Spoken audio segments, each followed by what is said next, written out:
Hello there, students. Assalamu alaikum. I am Umme Hanimim, an admission candidate.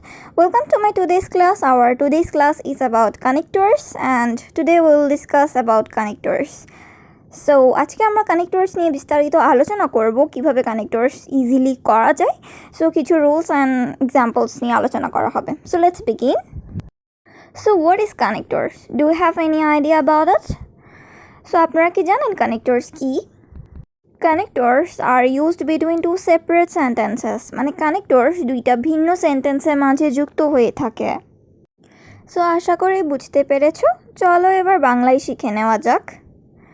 কোনো কিছু বলার সময় বাক্যের সঙ্গতি বজায় রাখতে যে ওয়ার্ড অথবা ফ্রেজ ব্যবহৃত হয় তাকে কানেক্টরস বলা হয়ে থাকে। সো ব্যাখ্যাটা দ্বারা বোঝা যাচ্ছে যে আমরা যখন কথা বলি তখন কথা বলার সময় দুইটা বাক্যকে যুক্ত করতে বা কানেক্ট করতে কিছু শব্দ বা ফ্রেজ ব্যবহার করা হয়, ওগুলাই হচ্ছে কানেক্টরস। সো বুঝতে পেরেছো আশা করি। সো এখানে কিছু কানেক্টরসের লিস্ট দেওয়া আছে। এখানে এডিশন, সিকোয়েন্স, এমফাসাইজ, কন্ট্রাস্ট এগুলার আলাদা আলাদা লিস্ট দেওয়া আছে। এডিশন বলতে বোঝাচ্ছে এখানে প্লাস বা যোগ করা, সিকোয়েন্স মানে হচ্ছে সিরিয়াল, এমফাসাইজ মানে হচ্ছে এখানে জোর দিয়ে কিছু বোঝানো হচ্ছে, আর কন্ট্রাস্ট মানে হচ্ছে তো বিপরীত। সো তোমরা এই লিস্টটা ভালো মতো দেখবে অ্যান্ড এই লিস্টটা তোমাদেরকে কানেক্টরস ইজিলি করতে হেল্প করবে। সো কানেক্টরস কীভাবে করতে হয় এখন আমরা দেখব এক্সাম্পলসের মাধ্যমে। সো ফার্স্টের এক্সাম্পলটা খেয়াল করো, we went out dash the rain. আমরা সেখানে গিয়েছিলাম বৃষ্টি ড্যাশ হওয়া সত্ত্বেও। সো এটা হচ্ছে বাংলাটা বুঝলে তোমরা কানেক্টরসটা করতে পারবা। তো আমরা বৃষ্টি হওয়া সত্ত্বেও সেখানে গিয়েছিলাম। তো হওয়া সত্ত্বেও এটার ইংলিশ হচ্ছে ইন স্পাইট অফ, এজন্য এটা হবে we went out in spite of the rain. এরপর সেকেন্ড এক্সাম্পলটা হচ্ছে they went swimming dash it rained. এটার বাংলা হচ্ছে তারা বৃষ্টি হওয়া সত্ত্বেও সাঁতার কেটেছিল। তো এটাও সত্ত্বেও যেহেতু হচ্ছে ডেসপাইট হবে, কারণ ডেসপাইট অথবা ইনস্পাইট অফ দুইটার মিনিংই হচ্ছে সত্ত্বেও। তো তারা বৃষ্টি হওয়া সত্ত্বেও সাঁতার কেটেছিল, এজন্য হচ্ছে ডেসপাইট। তো থার্ড এক্সাম্পলটা হচ্ছে Mrs brown went on working dash she was tired. So এটার অ্যান্সার হবে অলদো, কারণ হচ্ছে এখানে দুইটা ক্লজকে যুক্ত করা হয়েছে, সেজন্য অলদো হবে। দুইটা ক্লজ কীভাবে, একটা হচ্ছে Mrs brown went on working, আরেকটা হচ্ছে শি ওয়াজ টায়ার্ড।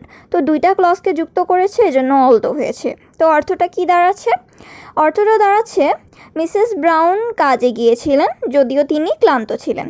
তো এই জন্য হচ্ছে এখানে অলদো হয়েছে।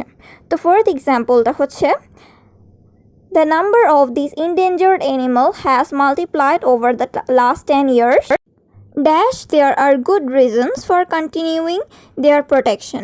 সো এটার অ্যান্সার হবে however, কারণ হচ্ছে এটা বাংলাটা খেয়াল করো, বিগত 10 বছর ধরে ক্ষতিগ্রস্ত পশু পাখিদের সংখ্যা দ্বিগুণ হয়ে গিয়েছে। তো তাদের প্রোটেকশন বা তাদের রক্ষার জন্য কিছু ভালো কারণ রয়েছে। তো এটা হচ্ছে যা হোক বা হাউএভার হবে, কারণ হচ্ছে এখানে ডেসপাইট বা অলদো কোনোটাই যাচ্ছে না এটার সাথে, তাই এখানে হচ্ছে হাউএভার হবে।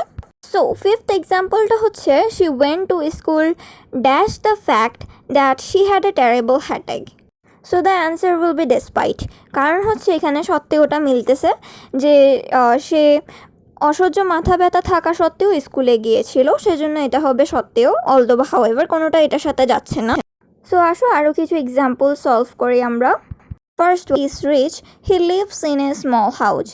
সে ধনী কিন্তু সে একটা ছোট ঘরে বাস করে। তো যেহেতু দুইটা কন্ট্রারি বা বিপরীত সেন্টেন্স, সেজন্য হবে অলদো, আর দুইটা ক্লজ, তো সেজন্য হচ্ছে অলদো হবে যে although he is rich he lives in a small house. দুইটা বিপরীত সেন্টেন্সকে যোগ করলে হচ্ছে অলদো হয়, আর দুইটা ক্লজ থাকলে অলদো হয়। সো এরপর সেকেন্ডটা হচ্ছে let her go or dash she is going to be late. তো let her go or she is going to be late, কারণ হচ্ছে তাকে যেতে দাও, না হয় সে দেরি হয়ে যাবে, না হয় সে লেট হয়ে যাবে। তো এখানে না হয় এটার জন্য হচ্ছে অর হবে। তো থার্ড এক্সাম্পল হচ্ছে you can count on me dash I am dependable. You can count on me because I am dependable. এটার মিনিং হচ্ছে তুমি আমাকে কাউন্ট করতে পারো, কারণ হচ্ছে আমি সক্ষম। তো এটার কারণ তোমরা বুঝতেই পারতেছো, এটা বিকজই হবে, কারণ হচ্ছে যে এখানে বিকজ দিয়ে বোঝানো হচ্ছে যে আমাকে তোমরা গণনায় ধরতে পারো, কারণ আমি হচ্ছে সক্ষম। এরপর ফোর্থ এক্সাম্পলটা হচ্ছে she arrived early dash she could help her colleagues. এটা অবভিয়াসলি সো হবে, সবাই বুঝতে পারছো যে সে তাড়াতাড়ি চলে এসেছিল যে যাতে সে তার কালিগসদের সহায়তা করতে পারে, এজন্য হচ্ছে সো হবে। So she could help her colleagues. এরপর fifth example, my car is too old dash it runs well. My car is too old despite it runs well, মানে আমার কার অনেক পুরাতন হওয়া সত্ত্বেও এটি অনেক ভালো চলে, সেই জন্য হচ্ছে ডেসপাইট বিপরীত এবং সত্ত্বেও, এই জন্য despite. It's all for today. Thank you so much for doing my class. Bye bye.